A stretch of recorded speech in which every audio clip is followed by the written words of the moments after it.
Hello అండి, నమస్తే. అందరు బాగున్నారా? కథాకమనీయం ఛానల్కి స్వాగతం. నేను మీ శైలజ. మనం డాక్టర్ కెఎన్ మల్లీశ్వర్ గారు రచించిన భారతంలో స్త్రీ నవల చదువుకుంటున్నాం కదా. 5వ భాగంలో ఏం జరిగిందో చూద్దాం.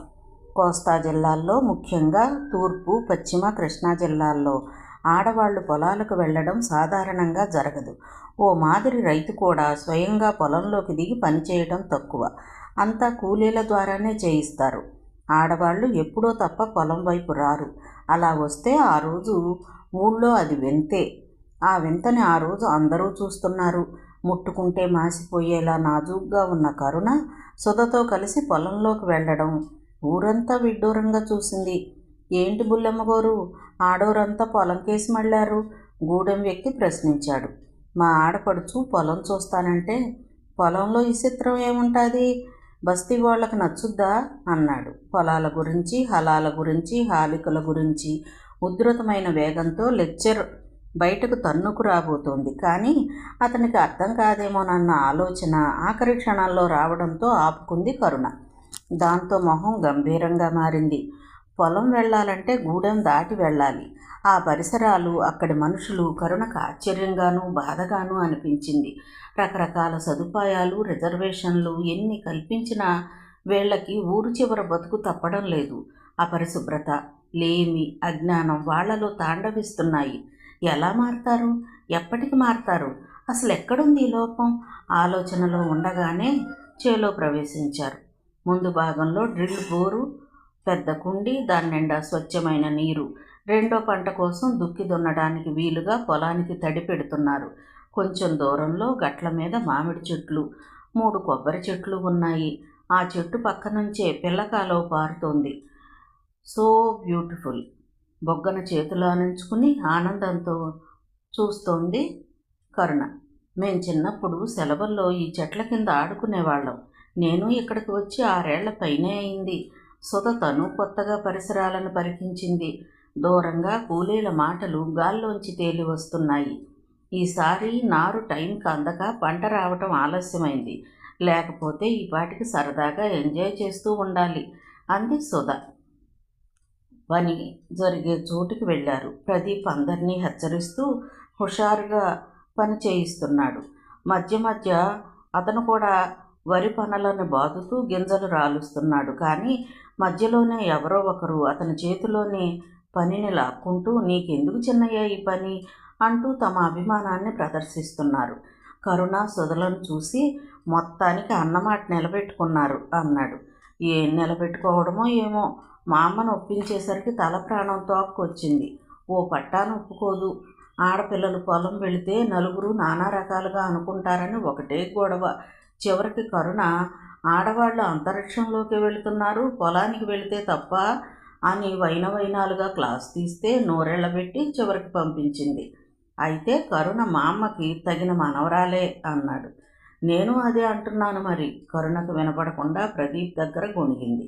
కరుణ రెప్ప వేయకుండా పొలంలో కూలీలు చేస్తున్న పని చూసింది. ఆ పనిలో 10 ఏళ్ల పిల్లలు 2 ఉన్నారు. ఎంత చిన్న పిల్లలతో పని చేయించుకోవడం బాధగా లేదు అంది. బాధే, ఏం చేయమంటారు? వీళ్ళంతా ముఠాలోని వాళ్ళు. వాళ్ళ మేస్త్రి ఎలా చెబితే అలా వింటారు. ఎంతమందిని పంపమని మేము చెబితే వీళ్ళు పిల్లల్ని కలిపి పంపుతారు. వద్దంటే కట్టుగా మానేస్తారు. పని చేసినా చెయ్యకపోయినా ఆడకూలీకి ఇచ్చే రేటు ఇచ్చేస్తాం. ఆడకూలీ రేటేంటి? మగ కూలీలకు వేరుగా ఉందేంటి? మగాళ్ళకి రోజుకు 40 ఇస్తే ఆడవాళ్లకు 30. మై గాడ్, ఈ తేడా ఏంటి? మొదటి నుండి ఇలాగే జరుగుతుంది. అయితే మాత్రం నేను చూస్తున్న ఈ కాసేపట్లో ఆడవాళ్ళు వంచిన నడుము ఎత్తకుండా పనిచేస్తున్నారు. మగాళ్ళు చుట్టలని, నీళ్ళని కాలక్షేపం చేస్తున్నారు.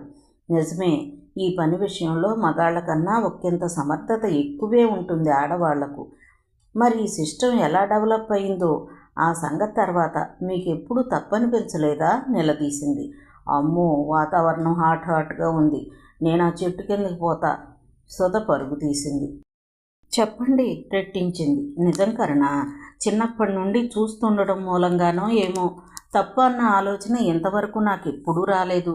మీకేవేవో ఆదర్శాలున్నట్లు చాలామంది చెప్తున్నారు. ఇదేనా మీ ఆదర్శం? మాటల్లో కాదు, చేతల్లో చూపించండి.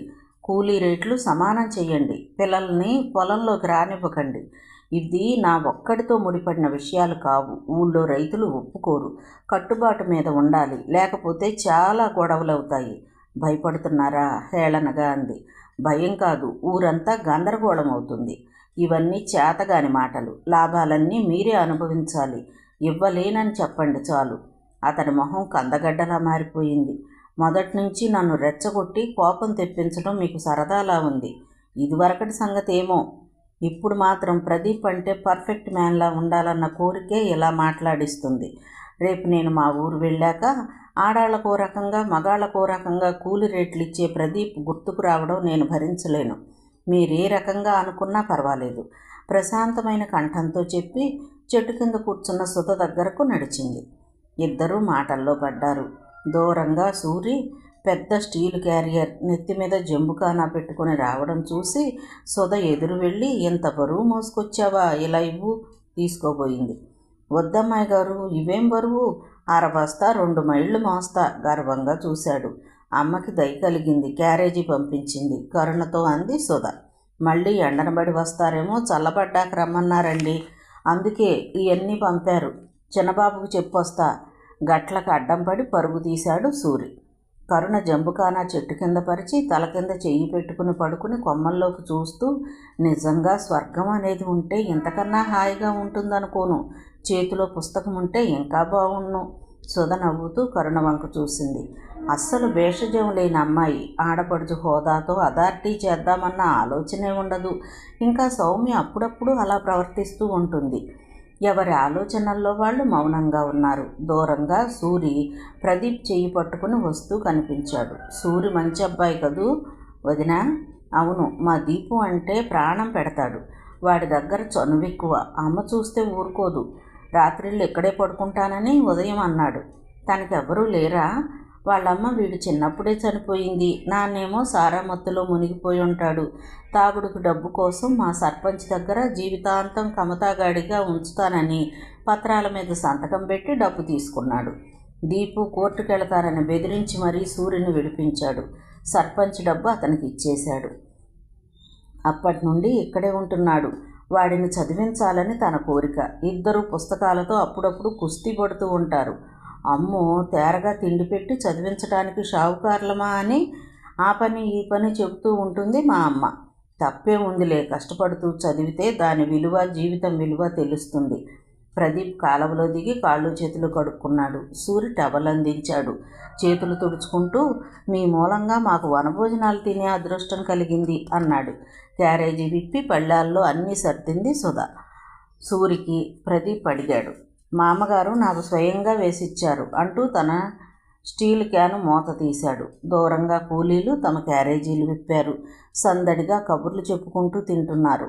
అలా దూరంగా కూర్చునే బదులు మాతో కలిసి తింటే బాగుంటుంది కదా, కరుణ అంది. మనకి బాగానే ఉంటుంది, కానీ వాళ్ళకి ఫ్రీగా ఉండదు, సిగ్గుపడతారు. మనం అనుకున్న వెంటనే అనుకున్న విధంగా సమాజం మారిపోదు. కావచ్చు, ప్రయత్నం మొదలెట్టాలిగా. దేనికైనా ఒక సమయం ఉంటుంది. ఇంకో 7-8 ఏళ్లకి మీరోసారి ఊరొచ్చి చూడండి, ఖచ్చితంగా చాలా మార్పు ఉంటుంది.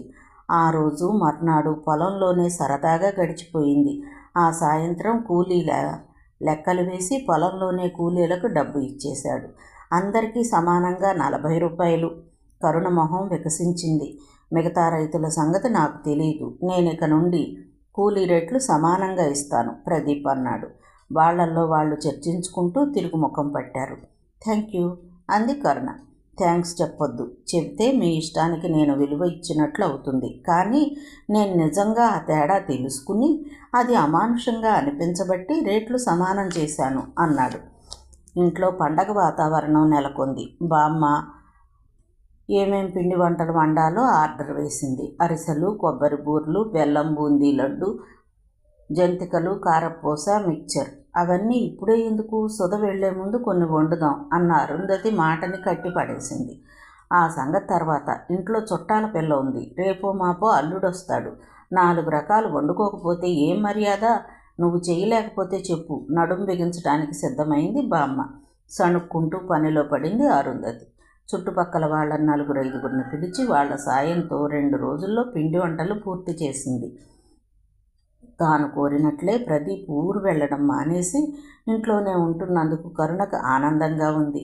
ఆ రోజు సాయంత్రం 4-5 పెద్దవాళ్ళు వచ్చి ప్రదీప్తో ఏదో మాట్లాడుతున్నారు. వారి ముఖ కవళికలు ఒకంత సీరియస్గా ఉన్నాయి. పండగ వెళ్ళాక చూద్దాం, ఇప్పుడు ఈ విషయాలు ఎత్తొద్దు, నాన్నకు కూడా ఒంట్లో బాలేదు అంటున్నాడు. వాళ్ళు అరగంట వాదించి అతని దగ్గర డేట్ ఫిక్స్ చేసుకుని మరీ కదిలారు. ఎవరు వాళ్ళు? ఏంటంతా మీరు బతిమలాడుతున్నారు? కరుణ కుతూహలంగా అడిగింది. ఏవో ఊరి తగాదాలు, అతను తుంచినట్లుగా చెప్పేసరికి రెట్టించలేదు. మధ్యాహ్నం భోజనాలయ్యాక ప్రదీప్ని సుధని నిద్రపోనిచ్చేది కాదు. ఓ రోజు హాల్లో గవ్వలు దొరికాయి. ఇంటిల్లిపాదిని పిలిచి అష్టాచెమ్మ ఆడాల్సిందేనని పట్టుబట్టింది. నేనెందుకులేమ్మా? సంజీవరావు లేవబోయాడు. కూర్చోండి అంకుల్, సరదాగా ఉంటుంది, చెయ్యి పట్టుకుని కూర్చోబెట్టింది. బామ్మ, నేను దీపు ఒక పార్టీ, సుధ ప్రకటించేసింది. అదేంటి? ముగ్గురు మంచి హ్యాండ్స్, బామ్మని మాకిచ్చి అంకుల్ని తీసుకో.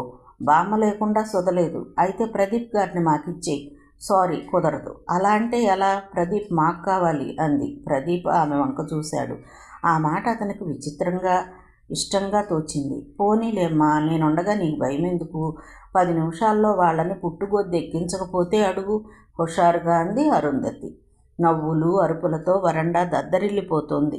చూస్తూ ఎంజాయ్ చేస్తున్న సూరి గోడ మీద పిల్లిలా కాసేపు ఆ పార్టీలోకి, కాసేపు ఈ పార్టీలోకి దూకేస్తున్నాడు.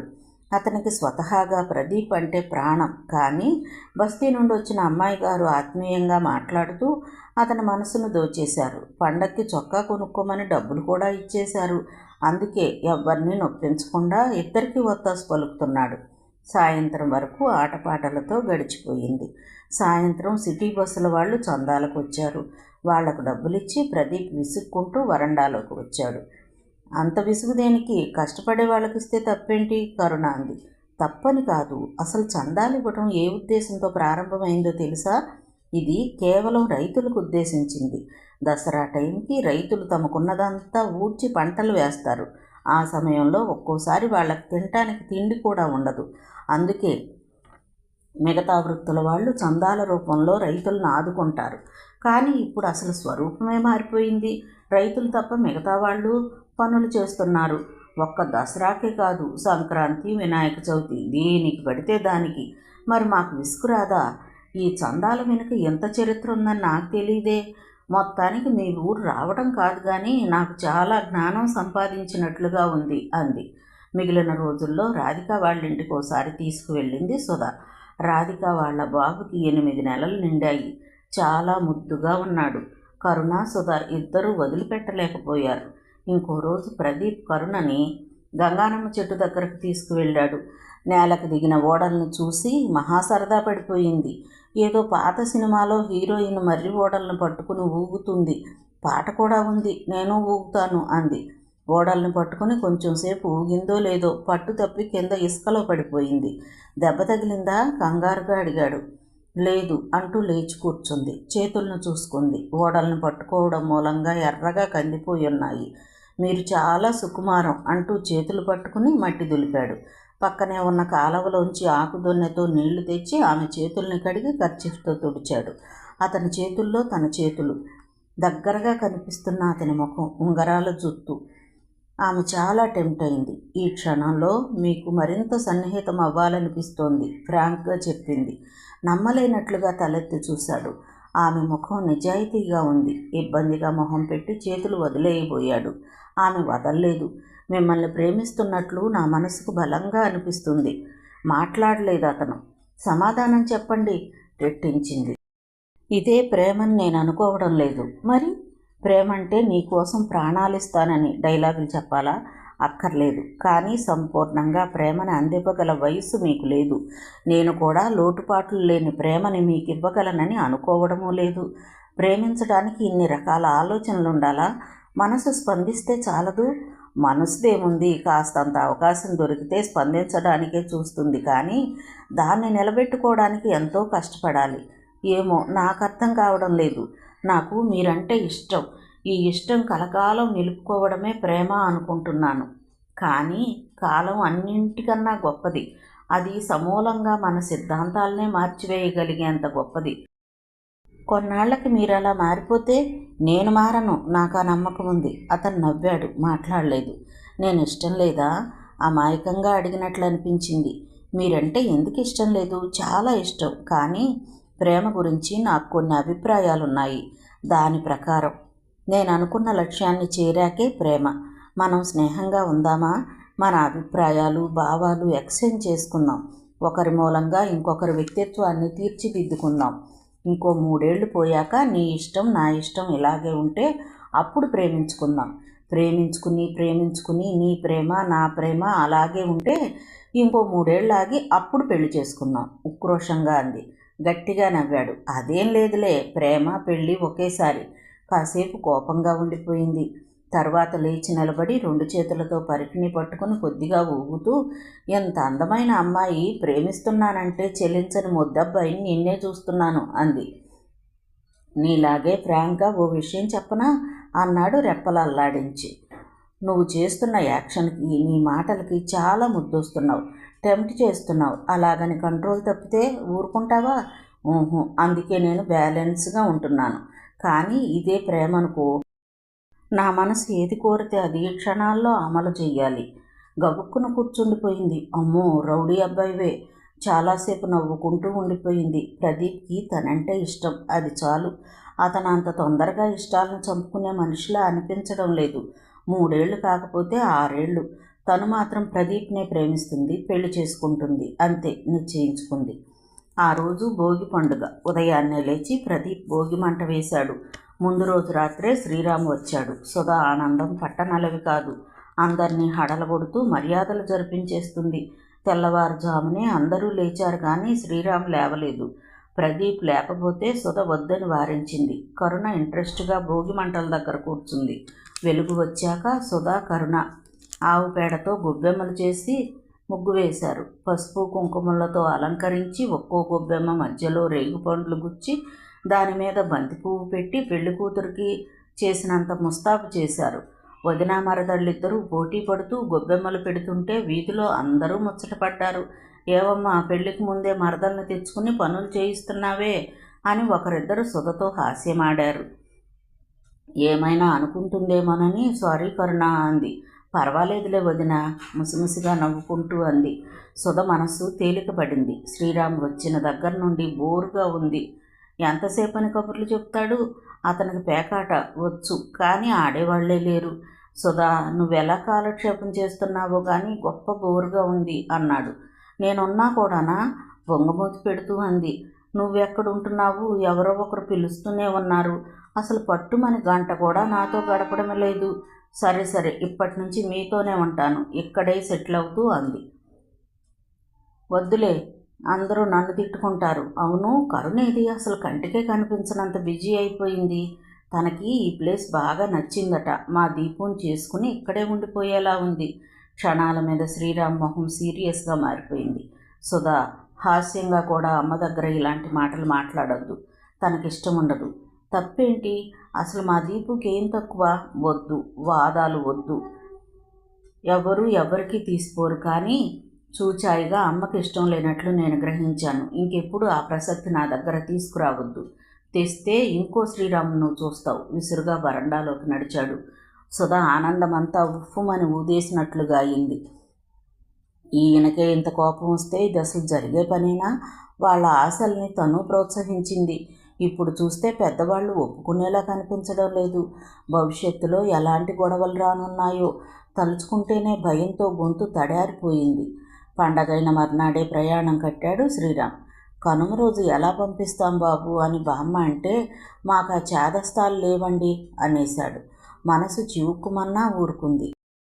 కరుణ వద్దని గొడవ చేసింది. అరుంధతి ఊరుకోలేదు. ఇంకో గంటలో బయలుదేరతామనగా కరుణ ప్రదీప్ గదిలోకి వెళ్ళింది. ఈరోజే వెళుతున్నాం, అన్నయ్య వెళ్ళాలంటున్నాడు అని చెప్పింది. మంచిదే, పండగ అక్కడ కూడా చేసుకోవాలిగా. ఎప్పుడు కలుస్తాం? మళ్ళీ నన్ను ఇక్కడికి పంపించకపోవచ్చు. ప్రదీప్ మాట్లాడలేదు. టౌన్కి వచ్చినప్పుడు మా కాలేజీకి వచ్చి కలవచ్చు కదా ఆశగా అంది. తల అడ్డంగా తిప్పి, అది మంచి పద్ధతి కాదు. ఎందుకు కాదు? కోపంగా అడిగింది. మీ ఇంట్లో తెలిస్తే ఏమనుకుంటారు? అంత చాటుగా కలుసుకోవడానికి మనమేమీ లవర్స్ కాదు. మింగేసేటట్లుగా చూసింది. ఇంత మొండి మనిషిని ఎలా ప్రేమించానో అర్థం కావడం లేదు. గట్టిగా నవ్వి, నీకు అర్థం కాదులే, అంతెందుకు, నువ్వంటే మీ అన్నయ్యకి ఇష్టం కదా, ఆయన నొప్పించు చూద్దాం. క్రితం రోజే సుధ తనకి శ్రీరామ్కి అయిన సంభాషణ గురించి చెప్పి ఇంకెప్పుడు కరుణని ప్రేమించాలని ఆలోచన చేసి తమ కుటుంబంలో కలతలు సృష్టించవద్దని మరీ మరీ చెప్పిన దగ్గర నుంచి అతనికి అశాంతిగా ఉంది. నా మాటలు ఎవ్వరూ కాదనరు. సరే, అంత నమ్మకం ఉన్నప్పుడు నేను వాదించను, కానీ స్టడీస్ కూడా ముఖ్యమే కదా, ముందు డిగ్రీ కంప్లీట్ చెయ్యి చెప్పాడు. కనుమ రోజే ఇంటికి వచ్చేసినందుకు తల్లిదండ్రులు సంతోషిస్తారని శ్రీరామ్ భావించాడు. 10 రోజుల నుంచి కోడలు కూతురు లేక ఇల్లు బోసిపోయిందని వాళ్ళు చాలాసార్లు అనడం అతను విన్నాడు. ట్యాక్సీ దిగి లోనికి అడుగు పెట్టగానే పద్మనాభరావు నివ్వెరపోయి, అదేంటి బాబు ఈరోజే వచ్చేశారు అన్నాడు. అక్కడ నాకు బోరుగా ఉంది, సుధకు కూడా మిమ్మల్ని చూడాలనిపించిందట, వచ్చేస్తానంది. అయితే మాత్రం కనుమ రోజు ప్రయాణం పెట్టుకుంటారా? మీకు తెలియకపోతే పోయింది, వాళ్ళు మాత్రం ఎలా పంపించారు? వారం వర్జం లేని ప్రయాణాలు మనకచ్చిరావు. చేతుల్లో లగేజీ అలాగనే ఉంది. హాల్లో అలా నిలబడి క్లాస్ తీసుకుంటున్నట్లుగా అవమానంగా ఫీల్ అయింది సుధ. మాణిక్యం వంటగదిలోంచి వచ్చింది. వచ్చే ముందు ఫోన్ చేసి రావద్దు, మా ముగ్గురికే వంట చేశాను మాణిక్యం అంది. సుధకి తన మీద తనకే జాలి కలిగింది. తనెప్పుడు భోంచేస్తుందా, కొసరు కొసరు వడ్డిద్దామా అని ఎదురు చూసే బామ్మ తల్లి గుర్తొచ్చారు. సుధ చేస్తుందిలే అమ్మా, శ్రీరామ్ అన్నాడు. సరే పదండి లోపలికి, ఇంకెప్పుడు ఇలాంటి పనులు చేయొద్దు, పద్మనాభరావు హెచ్చరించి పేపర్లో తలదూర్చాడు. మాడిపోయిన సుధ ముఖం చూడగానే కరుణకు బాధ అనిపించింది. అక్కడ ఉత్సాహంగా పరవళ్ళు తొక్కే నదిలా ఉండే వదిన ఇక్కడ డల్గా అయిపోతుందనడానికి గల కారణం ఏదో అర్థమయ్యి కానట్లుగా ఉంది ఆమెకు. వదిన వచ్చి రాగానే చెయ్యాలా ఏంటి? అక్క చేస్తుందిలే. ఓ భలేదానివే, దానికి పరీక్షలు. సరే పదవదిన, మనం నడుము మిగిద్దాం. సుధ వంట చేస్తూనే ఆలోచిస్తోంది. ఆమెకి తన ప్రయత్నంలో హఠాత్తుగా మార్పు వచ్చినట్లు అనిపిస్తోంది. ఎందుకు ఇలా జరిగింది? స్వేచ్ఛగా నేలాకాశంలో ఎగిరే పక్షిని తెచ్చి పంజరంలో పెట్టినట్లు మనసు ఎందుకు ఇలా నలిబిలిగా మారిపోతుంది? అసలేం జరిగిందని తనెక్కడికి వచ్చాక ఏం జరిగిందో మననం చేసుకుంటుంది. రాగానే మామగారు గుమ్మంలో నిలబెట్టి ఈరోజు ఎందుకు వచ్చారని నిలదీశారు. బెక్కమొహం పెట్టి నిల్చుండిపోయింది. అదే నాన్న అలా అడుగుంటే, నీకీ చేతస్తాలేంటి నాన్న అంటూ లోపలికి తుర్రుమనేది. అదే మామగారిని మీకీ చేతస్తాలేంటని తను అనగలదా? అంటే వాళ్ళు ఊరుకుంటారా? పైగా శ్రీరామ్ బలవంత పెట్టి బయలుదేరదీస్తాడన్న విషయం కూడా తెలుసుకోకుండా వాళ్ళలా ఈ పూట పంపించారన్న నిందొకటి. అలా అకారణంగా తమ తల్లిదండ్రులే వేరొకరిని నిందిస్తే దీపు కానీ తను కానీ ఊరుకుంటారా? దెబ్బలాడి మరీ వాళ్ళ తప్పు ఒప్పిస్తారు. ఇక వంట ప్రహసనం మళ్ళీ మళ్ళీ చేయాలంటే ఎవరికైనా విసిగే. కానీ మరీ గుమ్మంలో నిలబెట్టి 10 రోజుల తర్వాత చూశామన్న ఆనందం కూడా లేకుండా మీకు ఇప్పుడు వంట చేయలేనన్నట్లుగా మాట్లాడితే ఎలా ఉంటుంది? అందుకే మనసు ఏదో రకంగా అవుతోంది. నిజానికి ఇవి అంతగా ఆలోచించాల్సిన సమస్యలా? వాళ్ళ మాట తీరు ఇంతే అని సరిపెట్టుకోవచ్చు కదా. ఆ పని చెయ్యలేకపోతుంది. జీవితాంతం ఇలాగే సరిపెట్టుకుంటూ గడపాలేమోనని భయంగా ఉంది. పోనీ తనంటే ప్రేమ అభిమానం ఉన్నా వాళ్ళు బయటపడటం లేదేమో. తనకు చిన్నప్పటి నుండి స్పందించటం అలవాటు, అందుకే ఈ బాధ. కొంచెం పాజిటివ్గా ఆలోచించాలి తను. మామగారు వారాలు వర్జాలు నమ్మే మనిషి. రాకూడని రావడం వల్ల తమకు చెడు జరుగుతుందనే ఉద్దేశంతో అలా అని ఉండవచ్చు. కానీ అత్తగారు వేళ కాని వేళలో వంటయ్యాక వచ్చాం కాబట్టి తమ భోజనాలకు లేట్ అవుతుందన్న ఉద్దేశంతో ఆమె అలా అని ఉండొచ్చు. వాళ్ళు తమ మంచి కోసమే అలా ప్రవర్తించారు. కాకపోతే ఒక్కో వ్యక్తి తమ భావాలను ఒక్కో విధంగా వ్యక్తీకరిస్తూ ఉంటారు. వాళ్ళ భావాలు చూసి కాదు కానీ దాన్ని ఎక్స్ప్రెస్ చేసిన తీరుకే ఎక్కువ బాధపడుతోంది. ఎంత ఆలోచించాక ఆమె మనసు తేలికైంది. ఇంత చిన్న విషయానికే ఇంతసేపు ఆలోచించి కానీ అడ్జస్ట్ కాలేకపోయింది. రేపేమైనా పెద్ద పెద్ద గొడవలు జరిగితే ఆపై ఆలోచించడానికే భయపడి మానుకుంది. సుధ రొటీన్ లైఫ్లో పడిపోయింది. ఆమెకు అదనపు పనులు వచ్చి పడుతూనే ఉన్నాయి. ఈ మధ్య అత్తగారికి భక్తి మీద మనసు పోయింది. ఉదయం లేచిన దగ్గర నుండి పూలు కోయడం, పూజ గది కడగటం, పూలతో దేవుడి మందిరాన్ని ముస్తాబు చేయటం, దీపారాధనలు, మంత్రాలు, పాటలతోనే 9 దాటుతుంది. మధ్యలో ఎవరన్నా పని మీద పిలిచినా ఆమెకు విసుగు, కోపం. అమ్మ పూజ చేసుకుంటుంటే పిలుస్తారేమిటి? పనుంటే మీ వదినకు చెప్పండి అని కూతుళ్లతో అంటారాయన. కరుణ ఎప్పుడైనా సహాయం చేయబోతే చదువుకోకుండా నీకు ఈ పనులేంటని తండ్రి కోప్పడతాడు. మిగతా సమయాల్లో ఏమో కానీ రాత్రి 7 కాగానే అందరూ హాల్లో చేరి టీవీ చూస్తూ నవ్వులు కేరింతలతో ఉంటే తానొక్కతే వంటగదిలో వంట చేస్తూ ఉండటం ఆమెకు భరింపశక్యంగా కాకుండా ఉంది. కరుణకి విషయం అర్థమై, అమ్మ వదిన ఒక్కతే పని అంతా చేస్తుంది, నువ్వు హెల్ప్ చేయొచ్చుగా అందో రోజు. కోడలు పక్కనుండగానే కూతురుతో ఆ మాట చెప్పించుకునేసరికి ఆమెకు నషాలానికి అంటింది. సొద చూడకుండా కూతుర్ని గుడ్లూరిమి చూసింది. గుడ్డొచ్చి పిల్లని ఎక్కిరించిందట. అలా ఉంది నీ వాలకం. నీకెందుకు విషయాలు, నీ చదువు సంగతి చూసుకో. కరుణ చెవులు మూసుకుని ఆపు తల్లి నీ దండకం, బుద్ధొచ్చింది గట్టిగా అంది. రాను రాను పిచ్చి మేరిపోతున్నావు, నాన్నగారితో చెప్తాను బెదిరిస్తూ వెళ్ళిపోయింది. మా అమ్మ వాళ్ళు అరుంధతి ఆంటీ వాళ్ళలాగా పిల్లల్ని గౌరవించాలని అనుకోరు. ఒక్కోసారి బాధ అనిపిస్తుంది, కోపం వస్తుంది. ఆ కోపంలో ఏదో అనేస్తాను కరుణ అంది. సుధ మనసు ద్రవించింది. భుజం మీద చెయ్యేసి ఓదారుస్తూ, పిల్లలంటే ఎవరికి అభిమానం ఉండదు, కోప్పడకుండా ఉంటారా? అభిమానం లేదనటం లేదు, ఆ మాటకొస్తే ఒక్కింత ఎక్కువే. కానీ నేను గౌరవం గురించి చెప్తున్నాను. పాత ఆచారాలు సాంప్రదాయాలు అలవాటైన వాళ్ళకి వింతగా ఉంటే ఉండొచ్చు, కానీ తల్లిదండ్రులు పిల్లల్ని గౌరవించి తీరాలి. కన్నాం కాబట్టి మాకేదో హక్కు అధికారము ఉందనుకుంటే ఎలా? ప్రొడక్ట్ చేసినంత మాత్రాన పిల్లలు వస్తువులు కారు కదా, వాళ్ళ పెత్తనం భరించి తీరడానికి.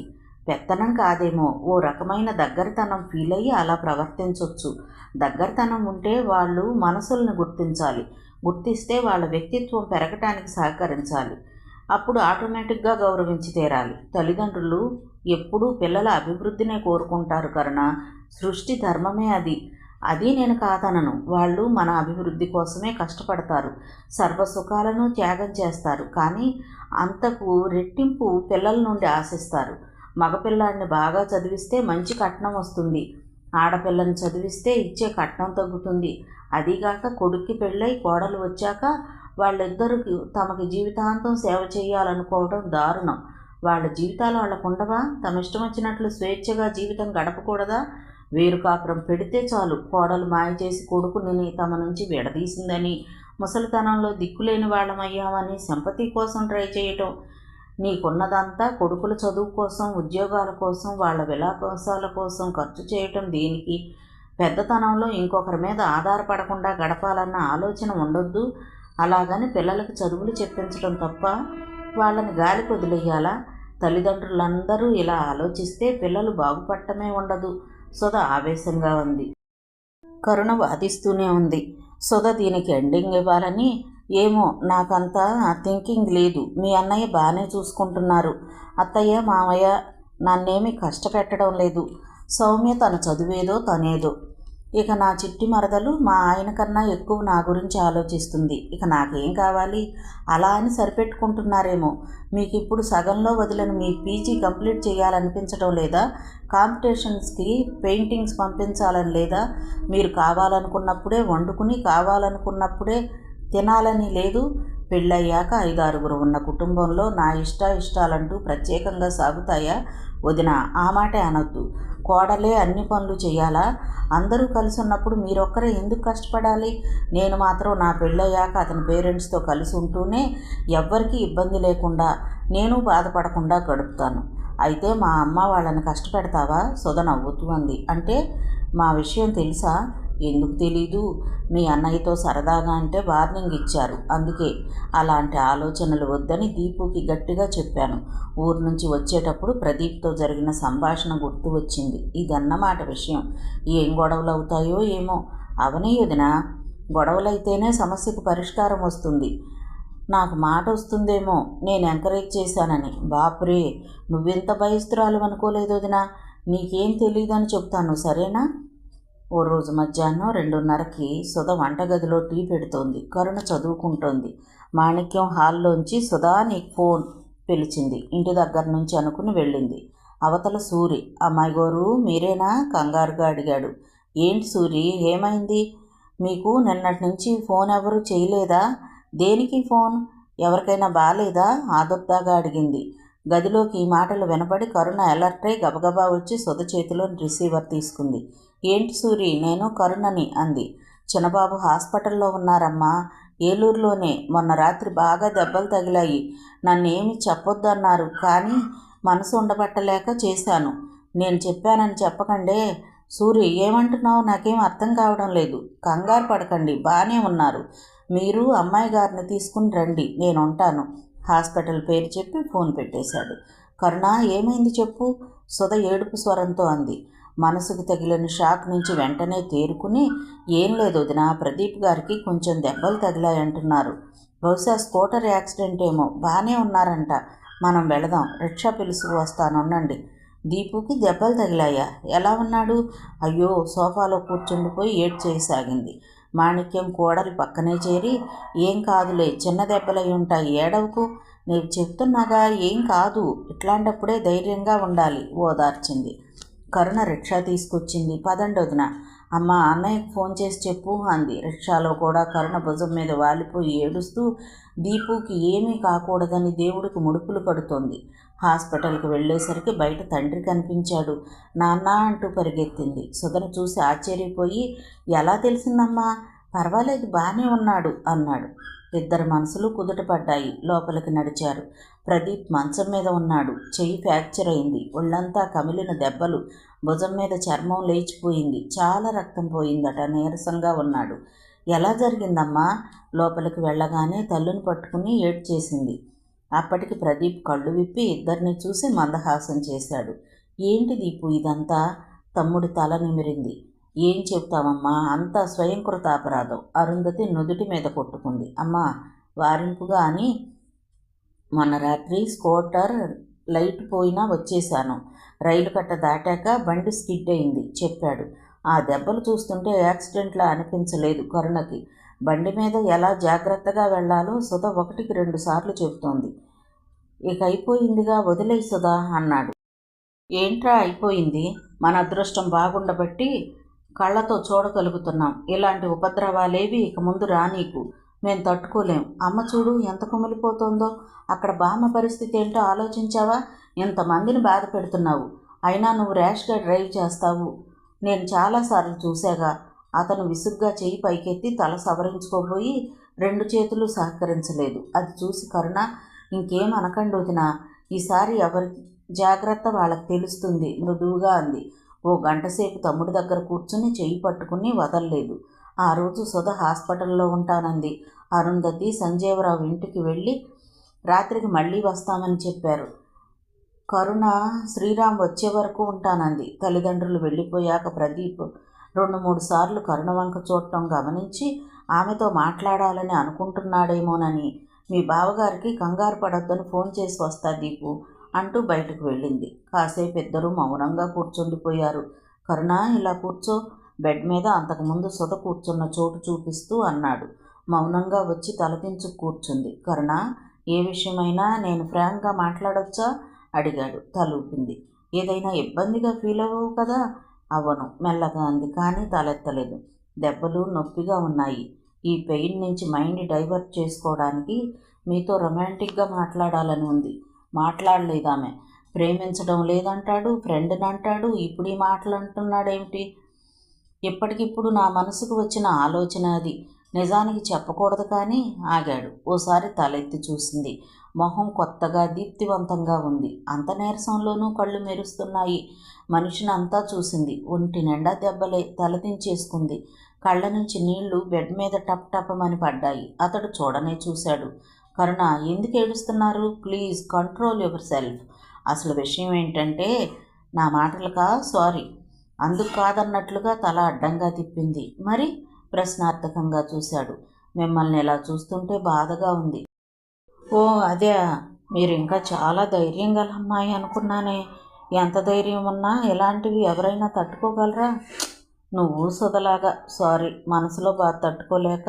నాకు అర్థమైంది, కానీ నా దగ్గర అందరూ ఇలాగే మాట్లాడుతుంటే విసుగ్గా ఉంటుంది. తలుపు దగ్గర సుధ దీపు అని పిలవడం వినిపించింది. కరుణ లేచి మామూలుగా కుర్చీలో కూర్చుంది. ఆ తర్వాత శ్రీరామ్, పద్మనాభరావు, మాణిక్యం వచ్చారు. వెళ్లే ముందు ఇక్కడ ఉన్నన్నాళ్ళు క్యారేజీ పంపిస్తామని మొహమాట పడొద్దని చెప్పారు. మర్నాడు ఉదయం అందరూ ఆఫీస్కి, షాప్కి, కాలేజీలకి వెళ్ళిపోయాక సుధ క్యారేజీ తీసుకుని బయలుదేరింది. కరుణ తాను వెళతానంది. నువ్వెందుకు అన్నిసార్లు? మాణిక్యం అనుమానంగా అడగడంతో తెలుసుకుంది కరుణ. సుధ హాస్పిటల్కి వెళ్ళేసరికి ఊరి వాళ్ళు ఉన్నారు. గేటు దగ్గరే సుధను చూసి లబలబలాడుతూ వచ్చారు. చెన్నయ్య గారికి ఎంత ఘోరం జరిగిందో చూశావమ్మా, అంతా ఆ సర్పంచ్ మొదనష్టపొడు చేయించాడు, మెటికలు విరుస్తూ అన్నది ఒక ఆమె. సుధ నిటారుగా అయింది. సర్పంచ్ చేయించడం ఏంటి? అయ్యో తెలీదా, మనుషుల్ని పెట్టి కొట్టించాడని ఊరంతా గుప్పుమంటేను. ఎందుకు? కలలో లాగా అడిగింది. మా ఆడోరందరికీ మగోరితో సమానంగా రేట్లు పెంచాడుగా చెన్నయ్య. ఊళ్ళో రైతులందరూ వద్దన్నారంట. బాబు వినలేదు. మొన్న రాత్రి రైలు కట్ట దగ్గర చెన్నయ్యని ఆపి కర్రలతో బాదారంట. అక్కడికి బాబు ఎదురు తిరిగాడంట. ఒక్కడు, వాళ్ళు 10 మంది. చివరికి గేట్ మ్యాను యేసుపాదం చూసి లగెత్తుకొచ్చాక వాళ్ళు పారిపోయారంట. అయినా మా బాగు కోసం చెన్నయ్య పాటుపడుతుంటే వాళ్ళకెందుకో కడుపుమంట. అటుపైన సుధకి ఏమీ వినపడటం లేదు. అర్థం కాని ఆవేశం, దుఃఖం పోటీ పడుతూ ఆమెను కుదిపేస్తున్నాయి. బలవంతాన అదిమి పెడుతూ లోనికి నడిచింది. ప్రదీప్తో విషయాన్ని గురించి అడిగింది. తెలిసిపోయిందా? అయిపోయింది. దాని గురించి కోపాలెందుకు? ఏంటి అయిపోయింది? ఇంకా గొడవలు ఇప్పుడే ప్రారంభమయ్యాయి. అయినా ఎవరికీ లేని బాధ నీకెందుకు? ఇక ఇలాంటి పనులు చెయ్యనని మాటివ్వు. సారీ సుధా, ఒకసారి కమిట్ అయ్యాక వెనక్కి తిరగటం ఉండదు. అయితే ఇలాంటి పనులు చేస్తానని ఎవరికైనా కమిట్ అయ్యావా? ఏం మాట్లాడుతున్నావు సుధా? నాకేం అర్థం కావడం లేదు. ఆ రోజు పొలంలో ఈ కూలి రేట్ల గురించి నీతో వాదించడం లేదు. ఆ మర్నాటి నుంచేగా రేట్లు సమానం చేశావు. ఆ పిల్ల కోసం చివరికి ఇంత ప్రమాదాన్ని తెచ్చుకుంటావా? సుధ, ఇంకెప్పుడు అలా అనొద్దు సుధా. కరుణకి ఇందులో సంబంధమే లేదు. తను కేవలం సజెస్ట్ చేసిందంతే. నిర్ణయం నాది, నేను మార్చుకోను కూడా. అంటే మా అందరికన్నా తనే నీకు ఎక్కువైందా? ఆ అమ్మాయి ఒక్క మాట చెప్పగానే వేదవాక్కులాగా పాటించేస్తావన్నమాట. మా అభిప్రాయాలు, ఆప్యాయతలు నీకు పనికిరావన్నమాట. అంతంత పెద్ద మాటలు ఎందుకు సుధా? మంచి ఎవరు చెప్పినా ఒకటే. నాకు ఇష్టమైతే పాటిస్తాను. కరుణ దగ్గర కూడా ఇలా మాట్లాడి తన మనసు బాధ పెట్టద్దు. అసలు కట్టుబాటు తప్పితే ఎన్ని గొడవలు వస్తాయో, ఊరు ఎంత గందరగోళం అయిపోతుందో తెలిసి కూడా నువ్వు సాహసించావు. లేదు లేదు, మా నుంచి దూరం చేసి నిన్ను ఆడించాలని చూస్తోంది. అసలు ఇంటికి వెళ్ళగానే సుధా కఠినంగా తన తర్జను చూపిస్తూ, వద్దు, ఇలాంటి మాట ఇంకొకటి మాట్లాడినా మన రిలేషన్ దెబ్బతింటుంది. ఆమెకు షాక్ తగిలినట్లుగా అయింది. చివరకు తన్నైనా వదులుకుంటాడు కానీ ఆ పిల్ల మీద మాట పడనివ్వడు. ఉక్రోషం తారస్థాయికి చేరింది. అసలు నిండా 25 ఏళ్ళు లేవు కానీ నీ పెత్తనం ఏంటి? అది నాన్న పొలం, నాన్న ఇష్టం వచ్చినట్లు రేటు ఇచ్చుకుంటాడు. నువ్వు కల్పించుకోవద్దు. ఆ మాట నాన్నతో అనిపించు. నేను పొలంలోకి దిగితే ఒట్టు, ఆవేశంగా అన్నాడు ప్రదీప్. ఛీ, నీతో బాధించడం నాదే బుద్ధి తక్కువ. నేను ఇంటికి వెళుతున్నాను. సూరి వచ్చాక అన్నం పెట్టించుకో. నా మాటలు నచ్చనప్పుడు నా చేత్తో పెట్టిన తిండి మాత్రం నచ్చుతుందా? విసవిస నడుస్తూ గుమ్మం వరకు వెళ్ళింది. అతనికి అస్థిమితంగా ఉంది. ఆమె గుమ్మం దాటుతూ ఉండగా సుధా మెల్లగా పిలిచాడు. వెనక్కి తిరిగి చూసింది. నువ్వు కరుణనేమీ అనొద్దు, తను ఎలా రియాక్ట్ అవుతుందో అన్నాడు. సీరియస్గా చూసి వెళ్ళిపోయింది. ఇంటికి వెళ్ళగానే కరుణ ఎదురొచ్చింది. గబగబా దగ్గరికి వచ్చి, వదినా, ప్రదీప్ ఎలా ఉన్నారు? ఆతృతగా అడిగింది. బానే ఉన్నాడు, ముక్తసరిగా తుంచినట్లుగా చెప్పి అక్కడి నుండి వెళ్ళిపోయింది. అర్థం కానట్లుగా చూస్తూ ఉండిపోయింది. ఆ తర్వాత నుండి కరుణను తప్పించుకు తిరగడం, ఎదురుపడినా ముభావంగా ఉండటం చూసి కరుణ బాధపడింది. ప్రదీప్కి మళ్ళీ ఏమైనా ప్రాబ్లం వచ్చిందేమో చూసి భరించలేక రాత్రి అందరి భోజనాలై టీవీ చూస్తూ ఉండగా సుధను బతిమాలి మేడ మీదకి తీసుకువచ్చింది. వదిన, నన్ను ఇంకా హింసించొద్దు. ప్రదీప్కి ఏమీ కాలేదు కదా, చెప్పండి. మధ్యాహ్నం నుండి టెన్షన్ తట్టుకోలేకపోతున్నాను. నిన్ను మేమెందుకు హింసిస్తాం తల్లి? ఆ డ్యూటీ నీది. నీ మూలంగా చావు దెబ్బలు తిని మంచం మీద పడున్నాడు. మళ్ళీ వాడికి ఏమవుతుందో తెలియక మేం టెన్షన్ పడాలి కానీ నీకెందుకు టెన్షన్? నా మూలంగా దెబ్బలు తిన్నారా? తెల్లబోయి అంది. నువ్వు ఆ రోజు పొలంలో రేట్ల గురించి మాట్లాడావు. నీ మాట పట్టుకుని రేట్లు సమానం చేశాడు. రైతులెవ్వరికీ నచ్చలేదు. ఎంత చెప్పినా దీపు వినలేదు. ఇంకేముంది, సందు కోసం మా సర్పంచ్ ఎప్పటి నుండో కాసు కూర్చున్నాడు, కొట్టించాడు. నిజమా వదినా? ఎంత గొడవ! మై గాడ్, నేను అస్సలు ఊహించలేదు. అయినా ఇక అన్ని మాటలు అనవసరం. మా దీపు గురించి మర్చిపో. ఇప్పటి వరకు అయిందేదో అయింది. తాను క్షేమంగా ఉండటం మాకు ముఖ్యం. నువ్వేదో అర్థం లేకుండా అనడం, వాడు అదే పట్టుకుని వేలాడడం, ఈ బాధలు ఎందుకు ఇవన్నీ? అలా అంటావేంటి వదినా? నీకు విషయమంతా తెలుసు కదా. నా ఉడ్బీకి నేను సలహా ఇవ్వడం తప్ప? ఎర్రబడ్డ కళ్ళతో కోపంగా చూస్తూ, ఎవరు నీకు ఉడ్బీ? అవన్నీ మర్చిపో, జరగని విషయాలవి. నువ్వు ఫర్దర్ స్టెప్ తీసుకుంటే నేను ఇంట్లో చెప్పాల్సి ఉంటుంది. నీ ఇష్టం, ఆలోచించుకో. గబగబా వెళ్ళిపోయింది. నిస్సహాయంగా పెట్టగోడకు జారబడి కూర్చుండిపోయింది. ఆనందమో దుఃఖమో మనసును మెలితిప్పేస్తోంది. ప్రేమిస్తే ఎంత బాధ ఉంటుందా? ప్రదీప్, ఎలా ఉన్నావు? ఇప్పటికిప్పుడు చూడాలని ఉంది. చాలాసేపు అలాగే కూర్చుండిపోయింది. 2 రోజుల తర్వాత ప్రదీప్ని ఆ రోజు సాయంత్రం డిశ్చార్జ్ చేస్తున్నారని సుధ ఇంట్లో చెప్పడం కరుణ విన్నది. మామూలుగా కాలేజీకి వెళ్ళింది. సాయంత్రం కాలేజీ నుంచి డైరెక్ట్గా హాస్పిటల్కి రిక్షా కట్టించుకొని వచ్చింది. అప్పటికే అందరూ బయలుదేరారు. లగేజీ ట్యాక్సీలో సర్దుతున్నారు. ప్రదీప్ కారెక్కబోతున్న వాడల్లా రిక్షా దిగి వస్తున్న కరుణను చూసి ఆగిపోయాడు. కాలేజీ యూనిఫామ్, భుజానికి బుక్స్ బ్యాగ్, వాడిపోయిన ముఖం, రేగిన జుట్టు. గబగబా దగ్గరకు వచ్చి చేతిలో ఫ్లవర్ బొకే పెట్టి విష్ యూ స్పీడ్ రికవరీ అంది. బొకే అడుగున కవర్ లాంటిది తగిలింది. ఎవ్వరూ చూడకుండా షర్టు జేబులో పెట్టుకున్నాడు. సుధ కోపంగా చూస్తోంది. భయంగా దిగులుగా తలదించుకున్న కరుణని చూసి ప్రదీప్కి జాలి అనిపించింది. తనెంత వద్దని చెప్పినా కరుణని తిట్టానని సుధ చెప్పినప్పుడే అతను కరుణ గురించి బాధపడ్డాడు.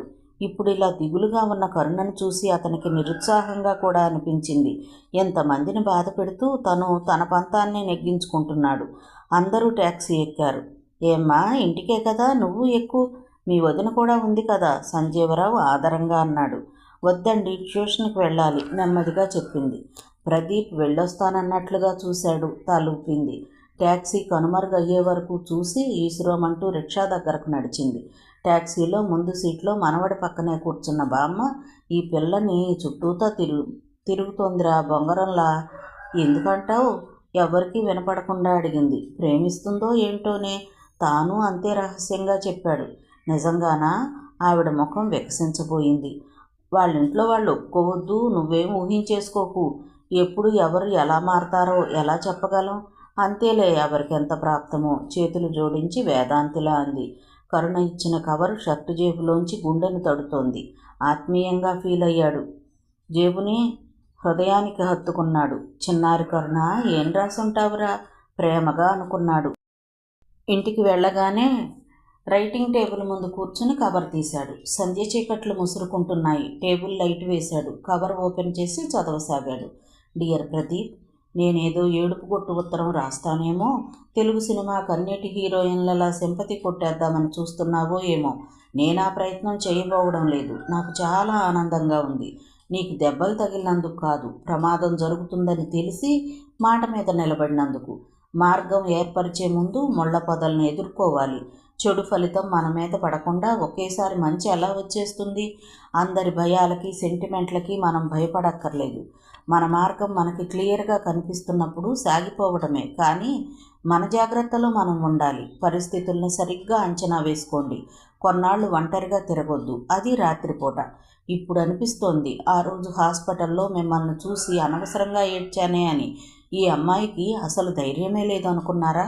కానీ ఇప్పుడు బాధ కూడా లేదు. నిజం, మీకు నేను సపోర్ట్ చేస్తున్నాను. మీరు సర్పంచ్ కావాలి, ఇంకా ఇంకా మంచి పనులు చేయాలి, ఊరు బాగుపడాలి. ఈసారి జాగ్రత్తగా పరిశీలించండి. ఊళ్ళో మీ ఇమేజ్ బాగా పెరుగుంటుంది. ఎవరిని ఎలా మార్చాలన్నా రైట్ టైం ఇదే. యువకులను కలుపుకోండి, వాళ్ళ కోసం ఏదో ఒకటి సాధించండి. మరి పనిలో పనిగా నా గురించి ఏమైనా ఆలోచించండి. కరుణ. చివరి వాక్యానికి పక్కుమని నవ్వుకున్నాడు. అతనికి కొత్త బలం వచ్చినట్లుగా ఉంది. ఈ మాత్రం మాట చాలు, పునరుత్తేజాన్ని ఉత్సాహాన్ని పొందగలడు. మనసంతా చైతన్యంతో నిండిపోయింది. తనకి ఇలాంటి సపోర్ట్ కావాలి. అవును, నిజాన్ని మంచిని కరెక్ట్గా గుర్తించి సరైన సలహా ఇచ్చే తోడే తనకు కావాలి. స్నేహితులు వచ్చారని సూరి పిలవడంతో లేచాడు. మిగతా కథ తరువాతి భాగంలో చూద్దామండి. కథ విన్నందుకు ధన్యవాదాలు. ఈ నవల మీకు నచ్చితే ఒక లైక్ చేయండి, షేర్ చేయండి, నా ఛానల్ని సబ్స్క్రైబ్ చేసుకోండి, నన్ను సపోర్ట్ చేయండి. మీరిచ్చే ఒక్క లైక్ నాకు, నా ఛానల్కి ఎంతో సపోర్ట్ని ఇస్తుందండి. Thank you. ఉంటానండి.